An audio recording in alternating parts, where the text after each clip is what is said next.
હાલો friends, કેમ છો બધા? આજે આપણે બટેકા પૌવા બનાવીશું. એના માટે મેં 2 ડુંગળી લઈ લીધી છે, 1 બટેકું અને 2 લીલા મરચાં, અને સાથે પૌવા સાફ કરીને લઈ લીધા છે, અને 1 લીંબુનો કટકો, અને ટામેટાં પણ સુધારી લીધા છે. હવે આપણે ડુંગળી, બટેકું અને મરચાં ત્રણેયને ઝીણા સુધારી લઈશું. તો ચાલો આપણે ડુંગળી, મરચાં અને બટેકું ત્રણેય સુધારાઈ ગયા છે, અને હવે એમાં લીમડો પણ નાખી દઈશું, અને હવે આપણે તેલ મૂકશું.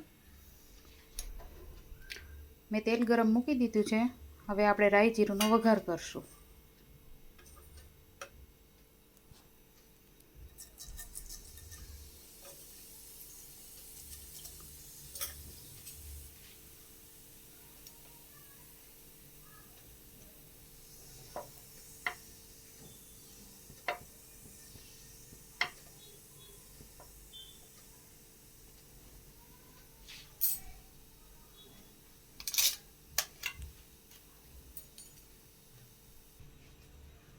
ચાલો તો હવે આપણે એમાં હિંગ ઉમેરી દઈશું. હવે લીમડાનો વઘાર કરીશું.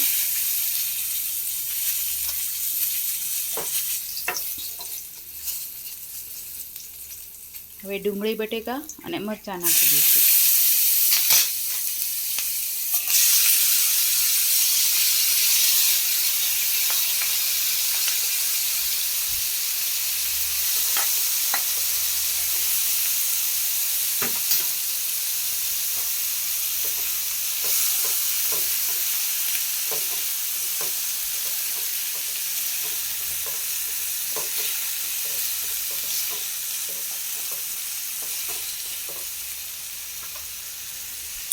હવે તેમાં સ્વાદ પ્રમાણે મીઠું,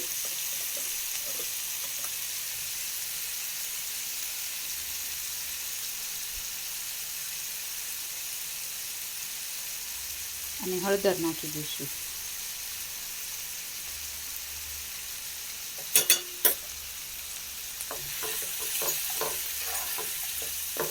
એને બરાબર મિક્સ કરી દઈશું, અને થોડી વાર માટે ચડવા દઈશું.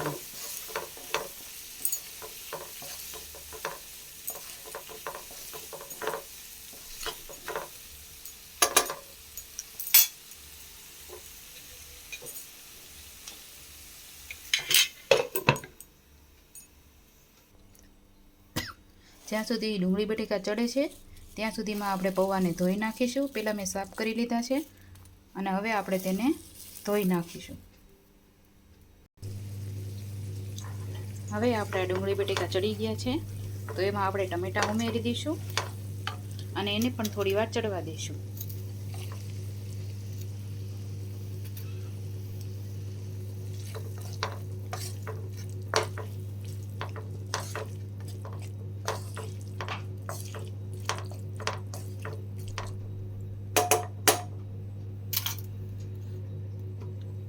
આપણે એને ઢાંકીને 5 મિનિટ ચડવા દઈશું.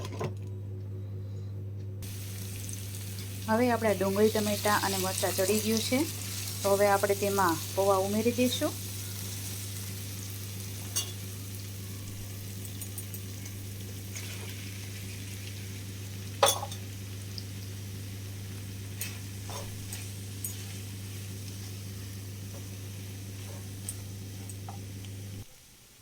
હવે આપણે તેને સરખી રીતે મિક્સ કરી લીધા છે. હવે 2 થી 3 મિનિટ માટે આપણે એને ઢાંકી દઈશું, એટલે એ છૂટા છૂટા પડી જશે. હવે 2 મિનિટ થઈ ગઈ છે, તો આપણે હવે ચેક કરી લઈએ.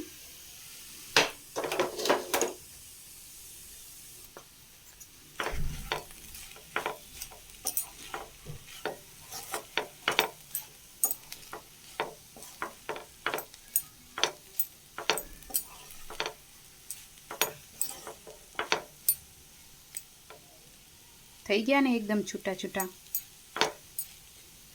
જો તમને પસંદ હોય તો અત્યારે તમે લીંબુ નાખી શકો છો, પણ હું અત્યારે નથી નાખતી, હું ઉપરથી નાખું છું. અત્યારે આપણે ધાણા ભાજી જ નાખશું. અને તમને ગમતું હોય તો તમે લીંબુ અત્યારે નાખી શકો છો.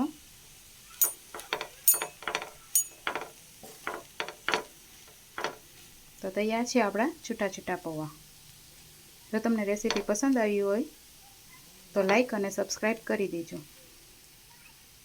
આવજો.